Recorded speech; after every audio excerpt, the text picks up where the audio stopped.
A tale of two openings. It was the faster the flow, it was the stronger the seal. Sponsored by Picatinny-STEM. This is Covid-19 STEMvid4 by Dr. George. Oh, hello. I was just washing my hands. Again. With all this hand washing, we certainly have more time to think. And one of the first things I realized is that I had no idea how the pump on a liquid soap dispenser works. Not knowing something certainly provides scope for the imagination. And I've spent time during this lockdown learning about pressure and pumps. We all know that the harder I press down on this handle, the faster the flow of soap out of the nozzle, which reminds us of the first video. We also know that as soon as I'm done, the soap dispenser is ready for the next person. So it must somehow automatically refill itself from this reservoir at the bottom of the bottle. But here are some things that you might not have noticed. Surrounding the spring is a collapsible cylinder. When we push down, the height decreases, increasing the pressure and compressing the spring. When we let go, the spring extends, telescoping the cylinder back to its full height, increasing the volume and decreasing the pressure in the cylinder.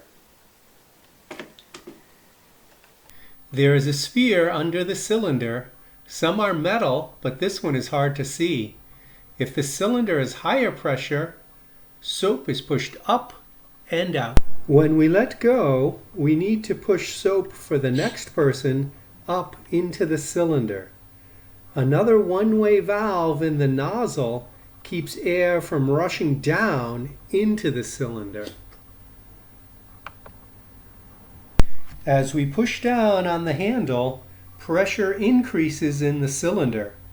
This strengthens the seal of the bottom valve and increases the flow through the top valve. As we let go, the cylinder volume grows and the pressure decreases. This closes the top valve and opens the bottom valve, so new soap is pushed up from below. The two valves cooperate like a Dr. Dolittle push-me-pull-you. One big difference between a fairy tale and STEM is that we'll be able to make predictions and see if they hold up. So what I have here is a water blaster, and I used a hacksaw to cut the end so I can take the piston out. And now I have two balls here. This first one is made out of wood. Wood is famous for floating in water. So I'm going to drop that in. I put some grease around it so that it'll make a better seal. And what our theory would predict is, since this floats, it's going to be far away from the opening.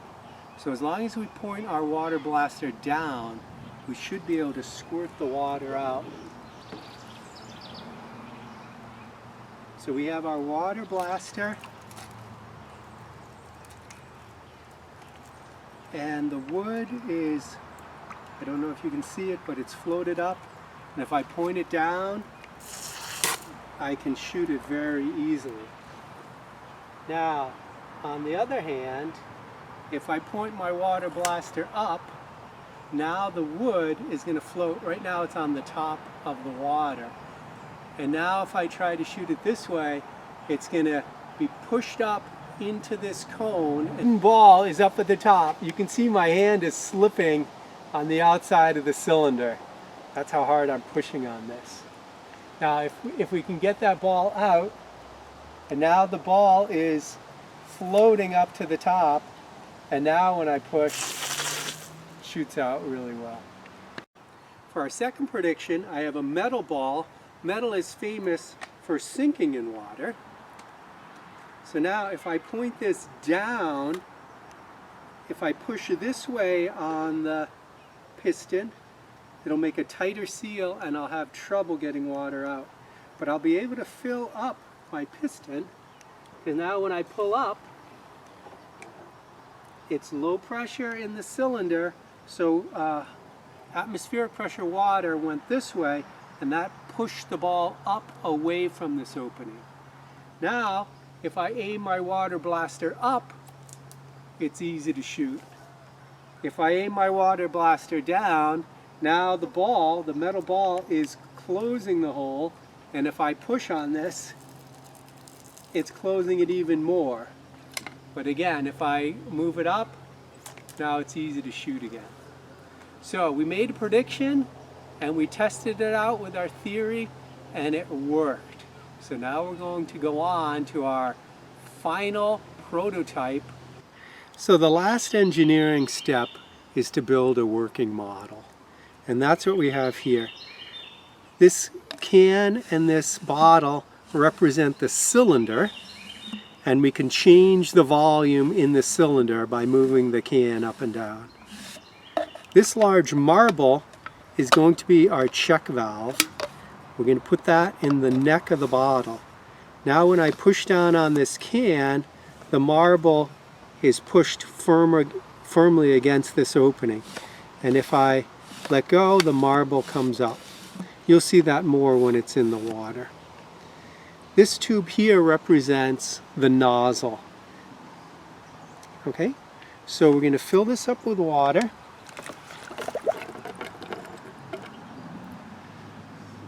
And now what I'd like you to notice is the green marble is going to be pulled away from the neck of this bottle when I pull back. And that's because we're increasing the volume in this cylinder, so it's low pressure inside, so this atmospheric pressure plus this height of water is going to push in. And that makes the marble go away from the seal. If I push down, that marble gets pushed into the neck of the bottle, and so the water cannot escape through the mouth of the bottle. So what we're going to do is see how this works. When I push down, the water comes out of the tube just like a hand sanitizer or a soap dispenser. So we built a working model of a liquid soap dispenser pump. That's about the last thing we need to do to make sure we understand what's going on.